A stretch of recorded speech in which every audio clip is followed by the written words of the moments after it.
স্ত্রীকে মানসিক কষ্ট দিলে ওই স্বামী নিশ্চিতভাবে দুইটি বিপদের সম্মুখীন হবে। এই দুনিয়াতে তার দুইটা বিপদ আসবেই আসবে। এটা কিন্তু চিরসত্য একটা কথা। অনেকে মনে করে হয়তোবা স্ত্রীদের সাথে যাচ্ছে তাই আচরণ করলাম আর আমি এমনি জান্নাতে চলে যাব, অত সহজ বিষয় নয়। দুইটি শাস্তির মধ্যে একটা শাস্তি এই দুনিয়াতে আপনি পাবেনই, আর একটা শাস্তি তো আখিরাতে আছে। সেটা হচ্ছে কোন স্ত্রীকে আপনি কষ্ট দিলেন, আপনার স্ত্রীকে, তাহলে প্রথম যে আল্লাহ আপনাকে শাস্তিটা দিবেন সেটা হচ্ছে আপনার মানসিক শান্তিও আল্লাহ রাব্বুল আলামিন উঠিয়ে নিবেন। স্ত্রীকে মনে আঘাত করা, কষ্ট দেওয়া, এটা খুব মারাত্মক একটা অপরাধ প্রিয় ভাই। আল্লাহর হাবিব সাল্লাল্লাহু আলাইহি ওয়াসাল্লাম নিজের সবচেয়ে ভালো আচরণটা তার পরিবারের সাথে দিতেন, এবং কি আল্লাহর হাবিব সাল্লাল্লাহু আলাইহি ওয়াসাল্লাম স্ত্রীদের ব্যাপারে বলতেন রিফকান বিল কাওয়ারির, স্ত্রীদের সাথে নরম আচরণ করো।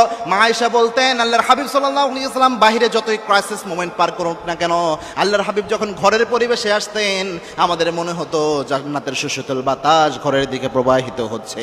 এবং কি আল্লাহ রাব্বুল আলামিন এই স্বামী স্ত্রীর সম্পর্কটাকে বলেছেন লিতাসকুনু ইলাইহা, একজন আরেকজনের কাছ থেকে মানসিক প্রশান্তি পাবে। এই জন্যই আল্লাহ রাব্বুল আলামিন এই সম্পর্ককে তৈরি করেছেন। স্বামী স্ত্রী থেকে মানসিক শান্তি পাবে, স্ত্রী স্বামী থেকে মানসিক প্রশান্তি পাবে। এটাই হচ্ছে আল্লাহর নিজাম, আল্লাহর সিস্টেম। এজন্য একজন স্বামী স্ত্রী একে অন্যের জন্য পোশাক স্বরূপ আল্লাহ রাব্বুল আলামিন উল্লেখ করেছেন। এজন্য স্ত্রীকে যদি আপনি কষ্ট দেন এই দুনিয়াতে মানসিক শান্তি আল্লাহ আপনার উঠায় নেবে।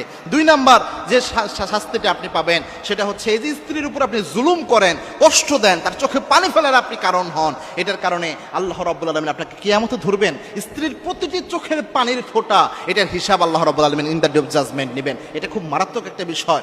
এবং কি স্ত্রীর উপর যদি জুলুম করা হয়, আজ জুলমু জুলমাতুন ইয়াউমাল কিয়ামা, এই জুলুমটাও কিয়ামতের দিন আপনার জন্য অন্ধকার হয়ে যাবে।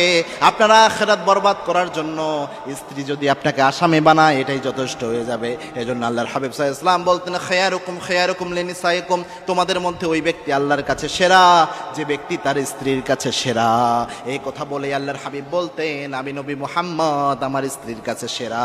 সুবহানাল্লাহ। এজন্য স্বামী স্ত্রীর কাছে ভালো হতে হবে, স্ত্রী স্বামীর কাছে ভালো হওয়ার চেষ্টা করতে হবে। এটা অন্যতম গুরুত্বপূর্ণ বিষয়। হ্যাঁ, কেউ যদি জালেম হয়, কোন স্ত্রী যদি জালেম হয় অথবা স্বামী যদি জালেম হয় সেটা ব্যতিক্রম হিসাব। তবে একজন নারীর জীবনে সবচেয়ে দামি সম্পদ হচ্ছে তার স্বামী, আর একজন স্বামীর জীবনে তার সবচেয়ে দামি সম্পদ হচ্ছে তার স্ত্রী। এবং আল্লাহর হাবিব সাল্লাল্লাহু আলাইহি ওয়াসাল্লাম এইভাবে উৎসাহিত করেছেন। আল্লাহ আমাদের বোঝার তৌফিক দান করুন। আল্লাহুম্মা।